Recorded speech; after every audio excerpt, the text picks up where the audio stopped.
Foron moitos os temas abordados na reunión entre os membros da Plataforma en Defensa da Ría de Arousa e o delegado do Goberno aproveitando a súa visita a Boiro. O principal centrouse na autorización do punto de vertido de lodos e restos procedentes do dragado do Lérez na contorna da illa de Sálvora, cos consecuentes prexuizos para unha ría xa moi afectada. Un dos puntos moi importante é o punto de vertido de Sálvora, que está a 1,07 millas náuticas do anterior,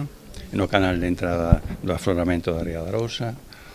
Outro punto é o dragado que van facer no río Lérez con vertidos contaminantes que queren botar aí. Pensamos que vale a pena ou ben inmovilizalos en terra ao beiro desacordo por unanimidade parlamentario no Parlamento de Galicia ou ben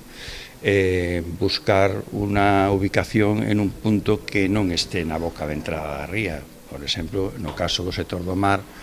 todos os sectores, cofradías, bateiros, etc., apuntan, e nós tamén como plataforma, ao punto A, que está máis ao norte, está un pouco máis lonxe, pero garantiza unha maior seguridade en o que se refire á contaminación. Nun clima de cordialidade e entendemento, o delegado acolleu con interese esta e outras demandas da plataforma, como a solicitude de eximir do pago das cotas á Seguridade Social o colectivo de mariscadoras ante os graves problemas que atravesa o sector. O tema da Seguridade Social, das mariscadoras ou mariscadoras, en donde somos, como en todas as cuestións que se nos plantean, absolutamente sensibles ás pretensións dos traballadores e das traballadoras, señaladamente dos mariscadores e das mariscadoras, porque